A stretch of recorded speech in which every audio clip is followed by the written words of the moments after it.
فهذه القياسات أرجو أن تكون حاضرة عندنا. يقول الراوي عن الإمام الباقر عليه السلام يقول: يا جابر، أيكفي بعد السؤال عن التشيع وعمل التشيع أو يصف الشيعة ومن يدعي التشيع، يقول: يا جابر، أيكفي من انتحل التشيع أن يقول بحبنا أهل البيت؟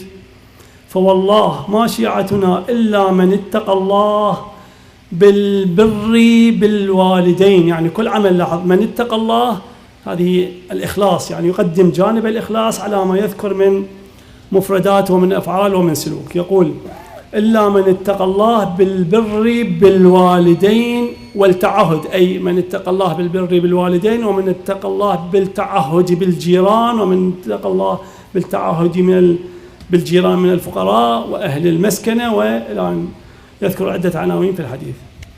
يا جابر، أيكفي من انتحل التشيع أن يقول بحبنا أهل البيت؟ فوالله ما شيعتنا إلا من اتقى الله بالبر بالوالدين والتعهد بالجيران من الفقراء وأهل المسكنة والغارمين والأيتام وصدق الحديث. وصدق الحديث، مناسبة صدق الحديث، يعني عندما في يوم من الأيام قلنا غير المتدين يرجح على المتدين في مقام ما،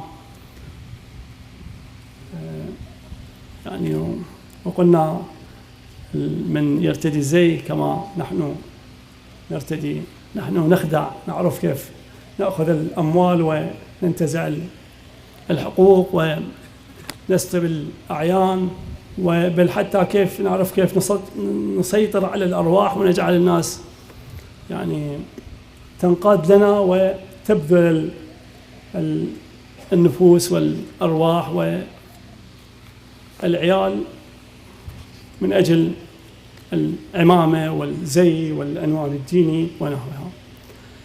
ومن السمة التي صارت في هذا العصر، السمة التي يتصف بها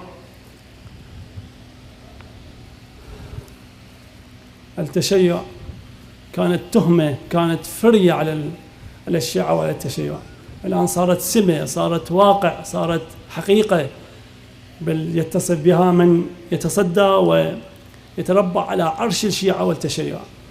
أول من يتصف بهذه الصفة السيئة، بسوء الخلق، بالصفة التي لا يعقل ولا يصدق ولا يحتمل أن تكون من صفات المؤمنين. يسرق، قد يزني، قد يشرب الخمر، لكن المؤمن لا يكذب. فما بال رجال الدين والمرجع مثل الذي يقف أمامكم يكذب، فصارت من صفة مراجع الدين هو الكذب. الآن يتصمون بالكذب تحت عنوان التقية، تحت عنوان مصلحة المذهب، واجلبوا لي موردا واحدا عن أهل البيت سلام الله من أئمة أهل البيت، وهم من قالوا التقية ديني ودين آبائي وأجدادي. اجلبوا لي موردا واحدا من ألد أعداء أهل البيت، من معاوية، من ابن تيمية، من الوهابية. أتحدى أي شخص يأتيني بمورد واحد يتهم أهل البيت ويقول بأن أحد أهل البيت يتصف بالكذب. والآن كل الناس ونحن نقول المراجع يكذبون، ونحن من المراجع الذين نكذب عليكم. فالآن صارت الصفة، صفة الكذب، هي صفة سائدة، وموارد التقية ليست من مواردها وليست من حقيقتها أن الإنسان يكون متصفا بالكذب. هذه يعني يرجى أن يلتفت إليها. الآن نرجع إلى أصل الرواية. يقول: يا جابر، أيكفي من انتحل التشيع أن يقول بحبنا أهل البيت؟ فوالله ما شيعتنا إلا من اتقى الله بالبر بالوالدين والتعهد بالجيران من الفقراء وأهل المسكنة والغارمين والأيتام. وأيضا يقول: إلا من اتقى الله هنا وبصدق الحديث. من هنا نحن ذكرنا الكذب والكاذبين.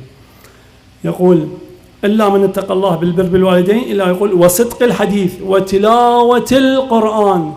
من اتقى الله بتلاوة القرآن وكف الألسن عن الناس، إلا من خير، إلا بين يذكر الناس بخير. وكانوا، هذه أيضا الطامة الكبرى التي نحن فيها، وكانوا أمناء عشائرهم في الأشياء. كان الشيعي كان أمينا في عشيرته، كان من صفات الشيعي كان أمينا في عشيرته، كان يرجع إليه في كل الأمور، كان يؤمن عنده المال والعرض. أما الآن نحن وصلنا نفتك ونهتك الأعراض ونسرق الأموال بعنوان الطائفية والمذهب ومصلحة المذهب وتكفير وحاضن التكفير وقاعدة التكفير، ونرتكب كل المحرمات بهذا العنوان. وهذه رواية أهل البيت سلام الله عليهم تذكر هذه المواصفات للشيعة في عشائرهم، في قبائلهم، في مدنهم.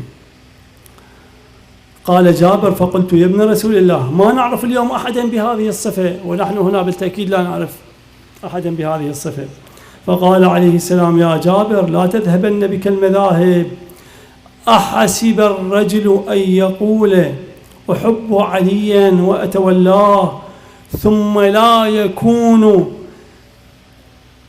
مع ذلك فعالا؟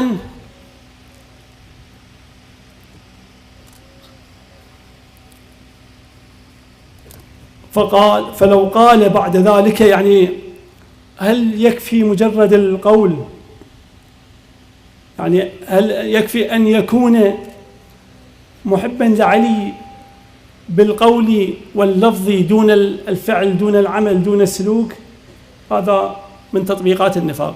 فيشير الإمام إلى هذا المعنى فيقول، يعني يقول إذا اكتفى بالحب فقط، يعني بلفظ الحب فقط، فلو قال بعد ذلك أحب رسول الله ورسول الله، هذا قياس الأولوية الذي يعني ذكرناه لكم، ورسول الله خير من علي، ثم لا يتبع سيرته.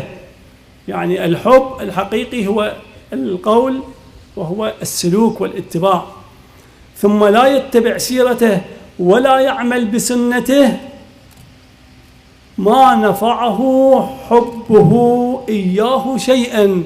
يعني حب النبي صلى الله عليه وآله وسلم فقط الحب ومجرد الحب لا تكفي مع عدم العمل والسلوك والسيرة على سيرة النبي وسيرة من تحب من الأنبياء والمرسلين والأئمة سلام الله عليهم.